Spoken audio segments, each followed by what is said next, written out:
Noi vrem respect, respect, noi vrem respect, respect, noi vrem respect, respect, noi vrem respect. Între sărbătorile naționale ale poporului român, 1 decembrie rămâne sărbătoarea cu cea mai înaltă semnificație, numai că, asemenea altor sărbători naționale, și-a pierdut din importanța așa. Foarte puțin dintre românii de astăzi mai au sentimentele patriotice care au dat dovadă înaintași. Ar trebui ca să se acorde mai multă atenție acestor sărbători naționale prin emisiunile de televiziune, la școală, în cadrul orelor de diligenție și în cadrul tuturor orelor predate la clasă, când, bineînțeles, e posibil lucrul acesta. Cam atât aș avea de spus despre plăcere. 1918 pentru România a fost ceva nu atât de banal cum este astăzi.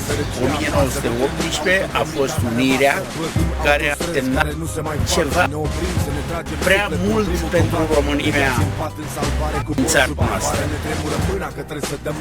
România pentru atunci a fost foarte necesar.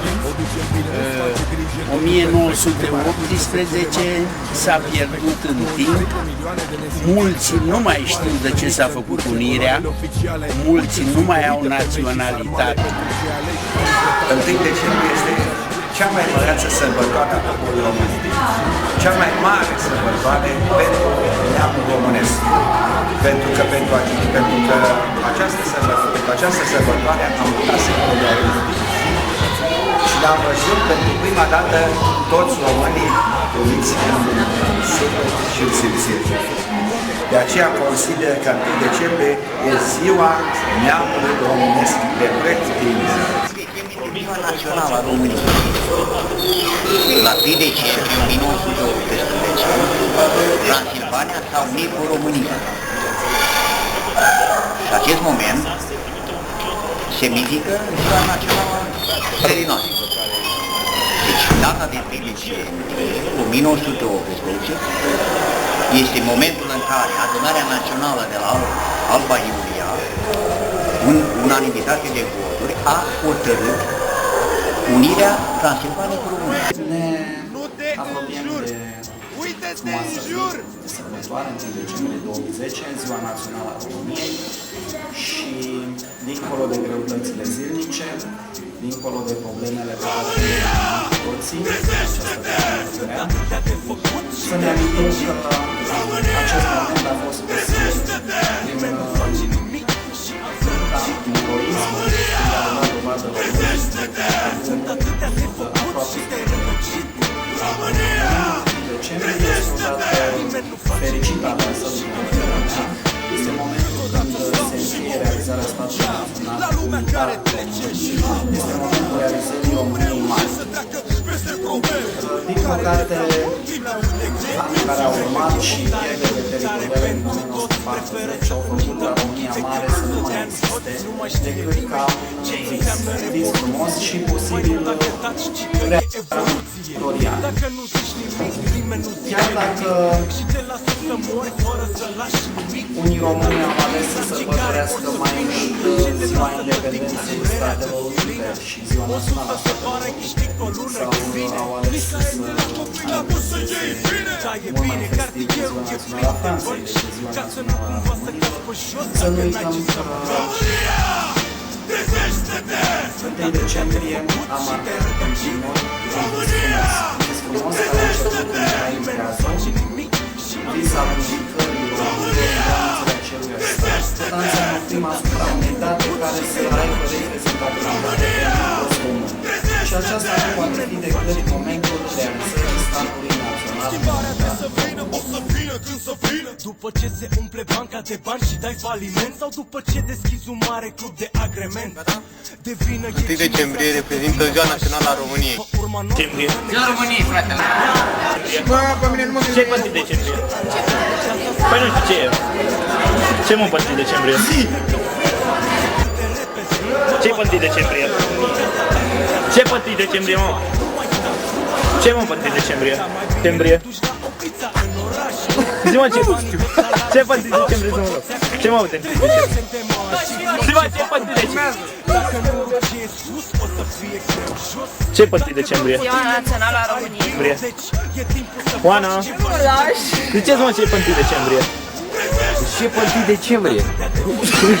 Ce mă 1 decembrie? Ziceți mă ce e 1 decembrie? Ce e 1 decembrie? Ziua Națională a României.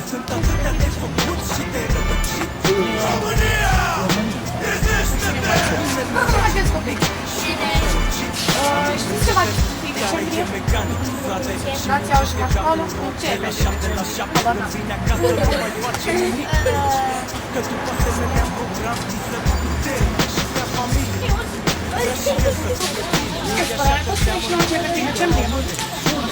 Ce e 1 decembrie? Știți ceva ce e 1 decembrie? Lucia! Ce este 1 decembrie?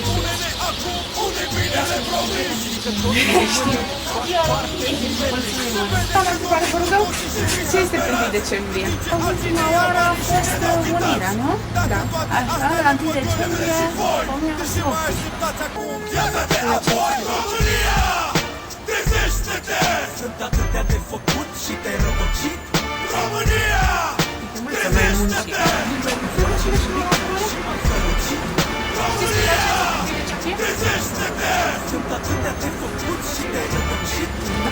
Ce e 1 decembrie?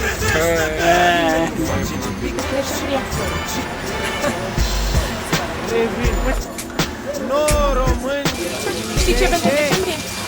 Ziua Națională a României. Ce e 1 decembrie? Este 1 decembrie? Da. Mulțumesc. Ce e 1 decembrie?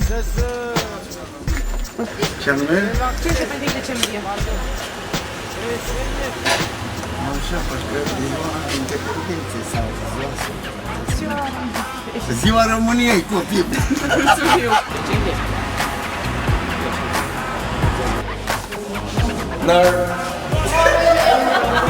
Ce 1 decembrie, fetele?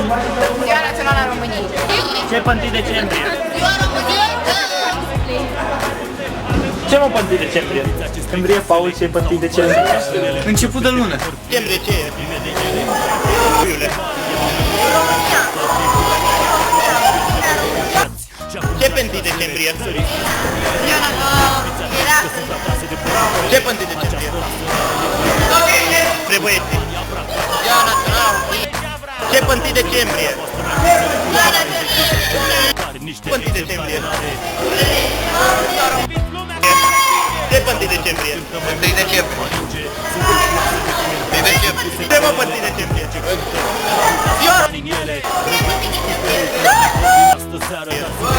Pe 1 decembrie ce e? Ce mă pe 1 decembrie? Spre fetele. Da. Ziceți mă ce e pe 1 decembrie? Deci nu?